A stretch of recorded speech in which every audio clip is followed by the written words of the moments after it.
الحمد لله الحنان المنان الذي خلق الإنسان وعلمه البيان، والصلاة والسلام على رسوله سيد الإنس والجان وعلى آله وأصحابه ذوي الخير والإحسان. أما بعد، أعوذ بالله من الشيطان الرجيم. بسم الله الرحمن الرحيم. قل متاع الدنيا قليل والآخرة خير لمن اتقى. صدق الله مولانا العظيم.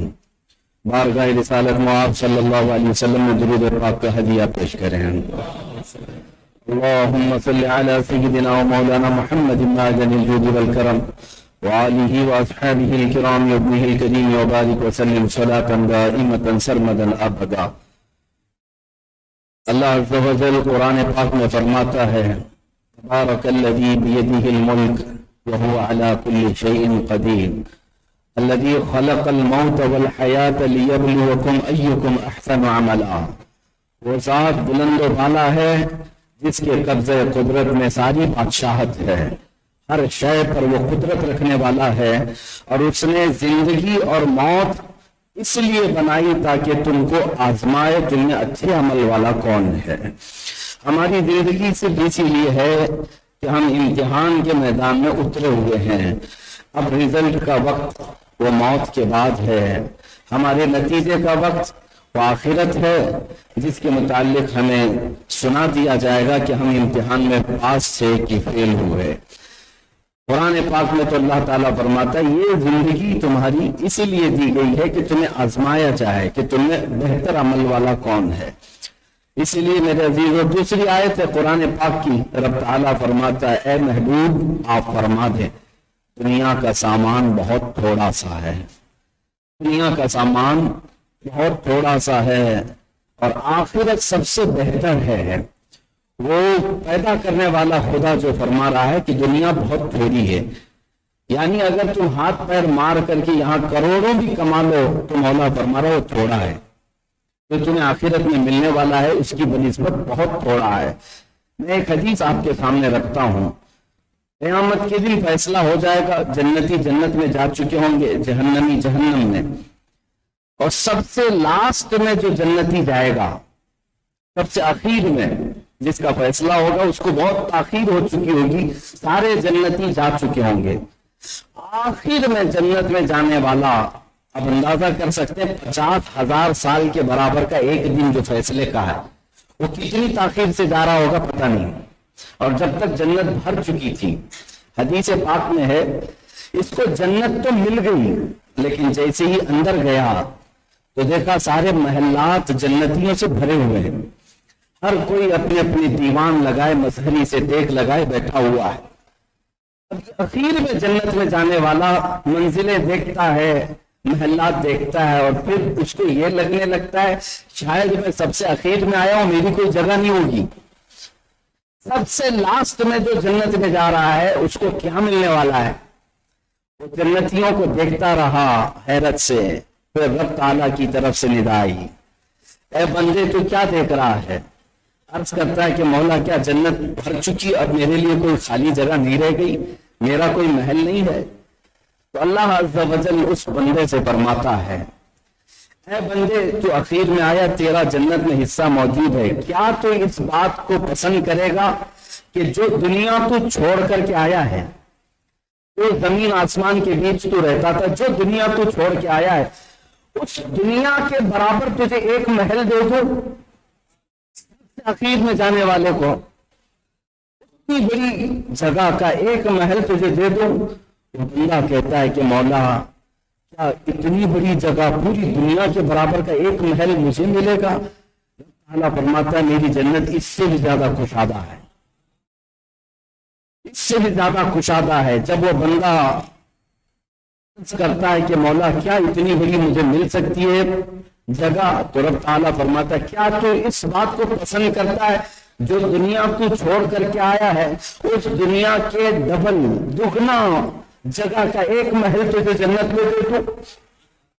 وہ اور خوش ہوتا ہے اور کہتا ہے کیا مولا اتنی بڑی جگہ مجھے مل سکتی ہے؟ رب تعالیٰ فرماتا ہے میری جنت اس سے بھی کشادہ ہے. رب تعالیٰ فرماتا ہے اے اخیر میں آنے والے، کیا تو اس بات کو پسند کرتا ہے کہ پوری دنیا کے مثل 3 گنا زیادہ بڑا ایک محل تجھے دے دو؟ اور اس کے بعد اعلان ہوتا ہے، فرشتوں کو کہا جاتا ہے کہ اس بندے کو پوری دنیا کے برابر 3 مثل زیادہ ایک محل اس کو تنہا عطا کیا جائے۔ اب مجھے بتاؤ میرا مولا کیا سچ نہیں فرما رہا ہے؟ والآخرۃ خیر لمن اتقی، کیا رب تعالیٰ نہیں صحیح فرما رہا ہے کہ اے لوگوں دنیا کا مال بہت کم ہے، آخرت بہت بہتر ہے؟ تو سب سے آخر میں جانے والے کو جب اتنا بڑا مل سکتا ہے تو جو شروع میں جا چکے ہوں گے ان کا حال کیا ہوگا؟ اور اس میں انبیاء کے محلات کیسے ہوں گے، اولیاء کاملین کے محلات کیسے ہوں گے؟ اس لیے میرے عزیزوں بار بار اس بات کو ذہن میں رکھو، دنیا بہت کم ہے، دنیا بہت کم ہے، بہت تھوڑی ہے۔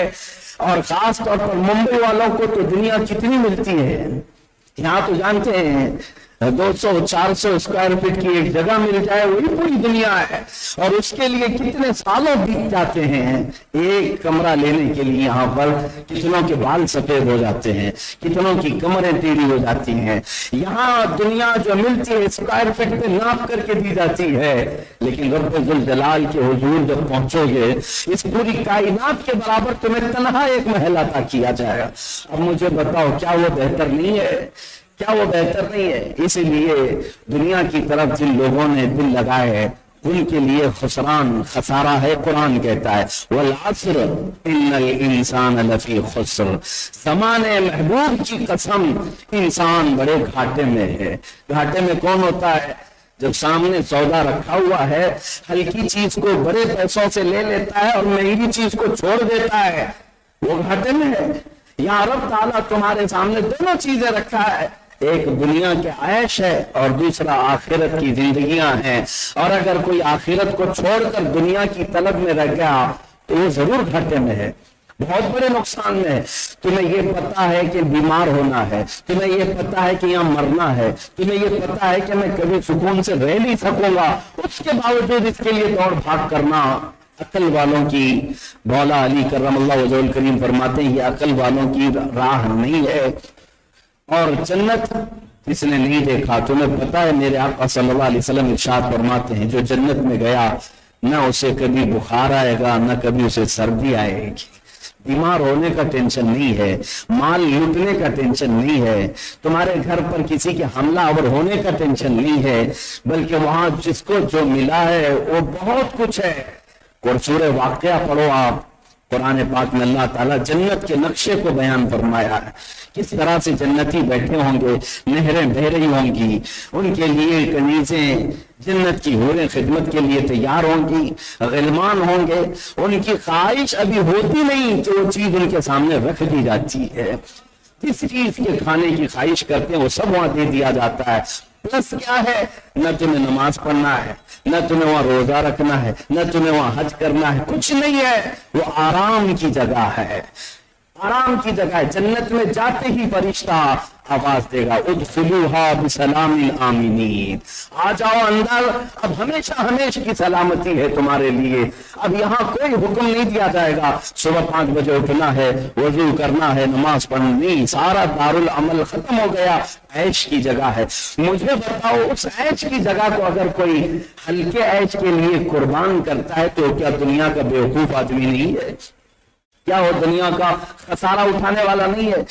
اور اللہ کریم جنت جس کو دیتا ہے اس کی 2-3 قسمیں بیان کی گئی ہیں۔ میں اس سے پہلے یہ دنیا کی مثل بتاؤں، اعلیٰ حضرت امام اہل سنت فاضل بریلوی رضی اللہ تعالیٰ عنہ کیا خوب فرماتے ہیں، شہد دکھائے زہر پلائے، شہد دکھائے زہر پلائے، قاتل ڈائن شوہر کش، اس مردار پہ کیا للچائے، دنیا دیکھی پالی ہے، سونے والوں جاگتے رہیو، چوروں کی رکھوالی ہے۔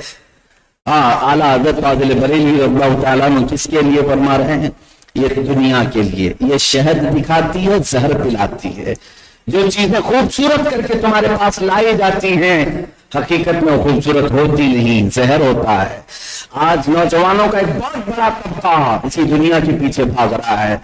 یہ سارے جو ٹک ٹاک کے مجرے ہیں یہ کس چیز کو دیکھ کر کے بھاگے ہوئے ہیں؟ ان کو ایسا لگتا ہے کہ یہاں کامیابی ہے، یہاں کامیابی ہے. یہ دنیا جس طرح کی شکلیں بنا بنا کر تمہارے سامنے لاتی ہے، اندر زہر ہے، زہر بھرا ہوا. اور 3 باتیں اعلیٰ حضرت نے اس کے لیے فرمائی: قاتل، ڈائن، شوہر کش. قاتل کس کو کہتے ہیں؟ یہ تو صاف سمجھ میں آتا ہے، مرڈر کرنے والا. دنیا کی خصوصیت اعلیٰ حضرت فرمائی یہ قاتل ہے، جو اس سے محبت کرتا ہے اس کو ہی مارتی ہے، قتل کرتی ہے. ڈائن ایک لفظ ہے، عورت کے لیے بولا جاتا ہے، اس عورت کے لیے جو روز شوہر بدلتی ہو اس کو ڈائن کہتے ہیں. روز شوہر بدلتی ہے، وہ گندی قسم کی عورت. اور اعلیٰ حضرت فرماتے ہیں دنیا کی مثال یہ ہے، یہ روز اس کے عاشق بدلتے رہتے ہیں. آج تم عشق کر رہے ہو، کل تم قبر میں جاؤ گے، اس کا عاشق دوسرا ہوگا. یہ پیسوں کی تھیلیاں، یہ سونا، یہ ختم نہیں ہو رہا ہے، یہ روٹیٹ ہو رہا ہے. آج تمہارے ہاتھوں میں ہے، نکل کر دوسرے کے ہاتھ میں ہوگا. کل باپ کے ہاتھ میں تھا، آج بیٹے کے ہاتھ میں ہے. ختم تو نہیں ہو رہا ہے. سونا برسوں سے چلا آ رہا ہے. آج ہمارے پاس جو سونا اور چاندی ہے، ان کی تاریخیں ہزار سال پرانی بھی ہیں. وہ ہے، موجود ہے، لیکن ہاتھ بدلتے چلے جا رہے ہیں.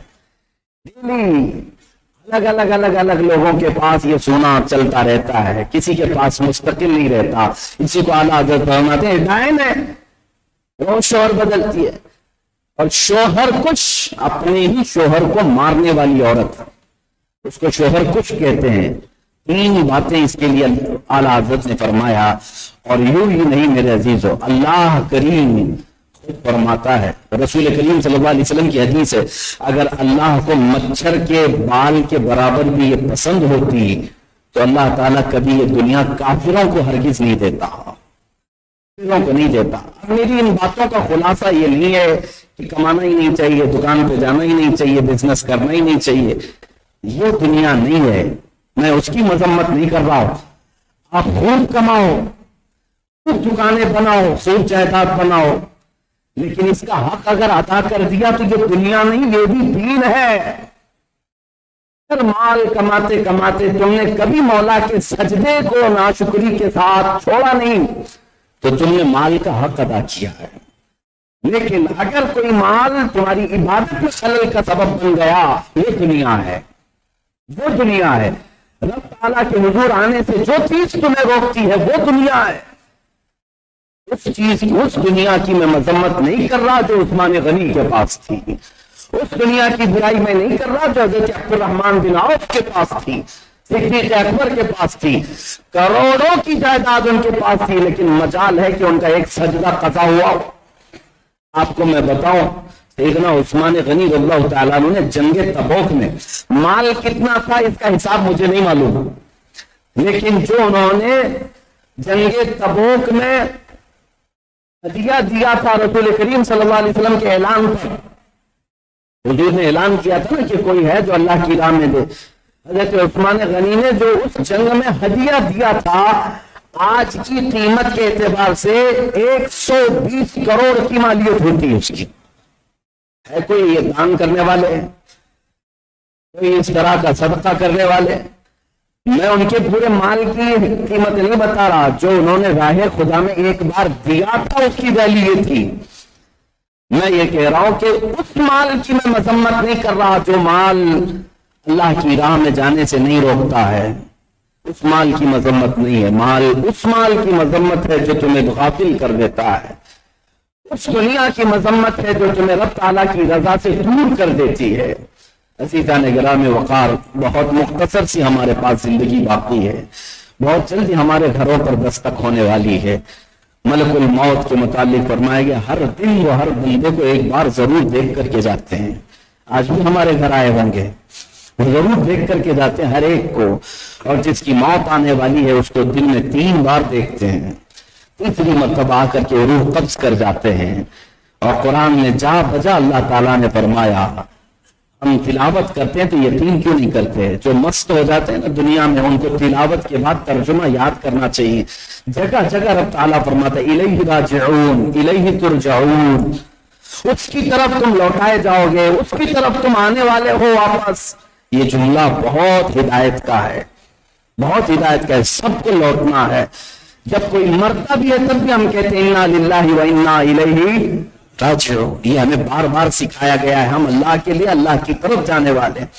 جس کے ذہن و دماغ میں یہ ہو کہ مجھے لوٹنا ہے شہنشاہ اعظم کے دربار میں، تو اتنا پیر نہیں پسارتا، اتنا رائتا نہیں پھیلاتا، وہ ہمیشہ سترک رہتا ہے، الرٹ رہتا ہے کہ مجھے جانا ہے، کسی بھی وقت میں جانا ہے۔ مولانا روم رحمت اللہ تعالیٰ علیہ فرماتے ہیں ایک بادشاہ نے اعلان کیا تھا کہ آج میرا موڈ ہے، میں انعام سے نوازوں گا، اور وہ طریقہ یہ ہے کہ کوئی بندہ اپنے ہاتھ میں لکڑی لے لے، زمین پہ گھیرا لگائے دائرہ، اور جتنا لمبا دائرہ لگائے گا اتنی زمین اس کو انعام میں دوں گا، لیکن شرط یہ ہے کہ سورج ڈوبنے سے پہلے پہلے وہ دائرہ مکمل ہونا چاہیے۔ ایک وزیر نکلا اپنے ہاتھ میں لکڑی لے کر کے، کھینچتا ہوا بھاگتا ہوا کہ جتنی جگہ گھیر سکتا ہوں گھیر لوں۔ وہ لکیر بناتا بناتا بھاگا، اتنے کلومیٹر بھاگ گیا، دوپہر ہو گئی، واپس آنے کا من نہیں کر رہا تھا، آج جتنی زمین گھیرنا ہے گھیر لوں۔ دوپہر کے بعد جب پلٹنے لگا کہ واپس اپنے پوائنٹ پہ تو پہنچنا ہے، نہیں تو کچھ نہیں ملے گا، اب تھک گیا، اتنا تھکا کہ سانس پھولنے لگی، عصر کا وقت ہو گیا۔ قریب تھا وہ جگہ جہاں سے اس نے شروع کیا تھا، پہنچنا تھا، قریب تھا، لیکن بے حال ہو گیا، بے بس ہو گیا، پھر بھی طاقت جمع کر کے بھاگتا رہا، سورج ڈوبنے کو قریب تھا، آخری، اور یہ اپنے اس پوائنٹ پر جا کر پہنچ گیا سورج ڈوبنے سے پہلے، لیکن اپنی لکڑی کے ساتھ زمین پر گر گیا۔ بادشاہ اور اس کے وزیر سب انتظار میں تھے، بہت لمبی جگہ گھیر کر کے آیا تھا، کتنے کلومیٹر کی، آج سب سے ملنے والی تھی، لیکن جیسے اس پوائنٹ پر آ کر گرا، سانس اتنی پھول چکی تھی کہ وہیں اس کا انتقال ہوا، مر گیا، لے نہیں سکا۔ اور تاریخ میں فرمایا گیا بادشاہ نے اٹھایا اور اس کے بعد کہا اس بندے کو یہی دفن کرو، جہاں گرا ہے وہیں دفن کرو، وہیں قبر کھودی گئی، وہیں دفن کیا گیا۔ زیرک بادشاہ، عقل مند بادشاہ، اس نے اس پر قبر پر ایک کتبہ لکھ کر کے لکھوایا، لکھوا کر کے کہ اس کی قبر پر لکھو، اس کو ضرورت اتنی ہی تھی جتنے میں سویا ہے اور دوڑتا رہا خامخواہ، اور ضرورت اتنی ہی کی تھی۔ یہی حال ہے آسمان چھونے والی عمارتیں جنہوں نے آج بنائی عرب میں، وہ بھی ایسی جگہ سوئے ہوئے ہیں جہاں کروٹ بھی نہیں لے سکتے۔ حالات آپ سب کے سامنے، اسی لیے میرے آقا صلی اللہ تعالیٰ علیہ وسلم کی طرف توجہ کرو، جتنا بھی کریں لیکن اللہ اس کے رسول کو چھوڑ کر کے نہیں۔ نبی پاک صلی اللہ تعالیٰ علیہ وسلم نے جو فرامین عطا کیے اس کے ساتھ جیو۔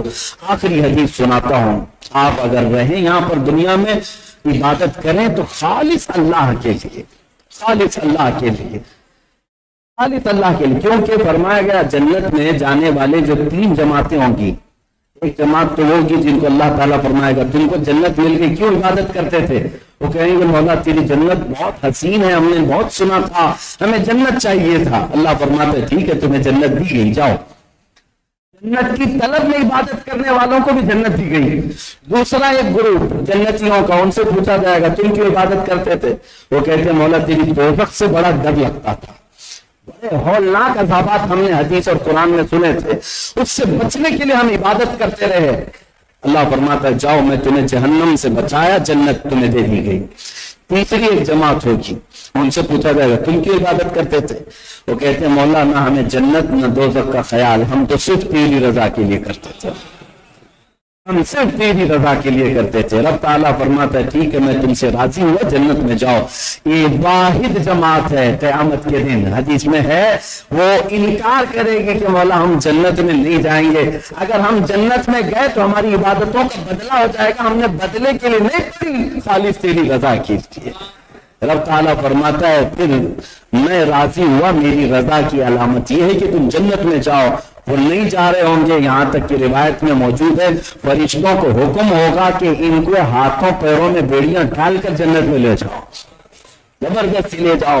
اللہ اس مخلص جماعت میں ہمیں بنائے جو بے غرض اور بے طلب اللہ کی رضا کے لیے ہم عبادت کرتے رہے۔ مولا کریم بچی ہوئی زندگیاں ہمیں اپنی رضا کے لیے گزارنے کی توفیق عطا فرمائے۔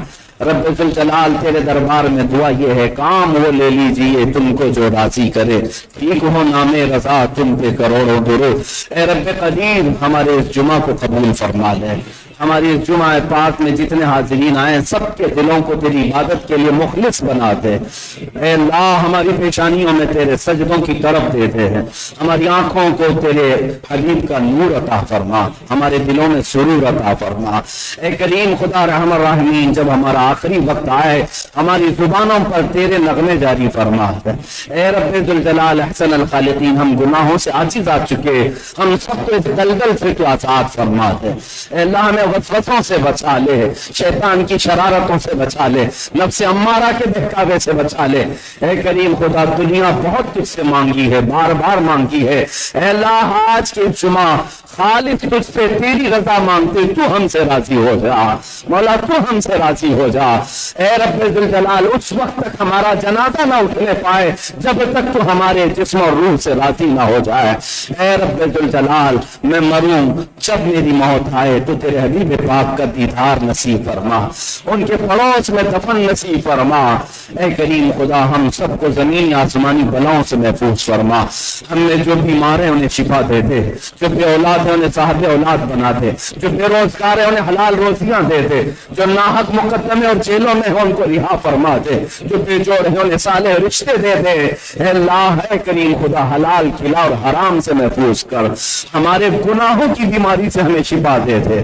اخیر میں مولا بس اتنی التجا ہے، اے رب ذوالجلال ان آنکھوں کے بند ہونے سے پہلے ایک بار تیرے حبیب پاک کے چہرے کی زیارت نصیب فرما۔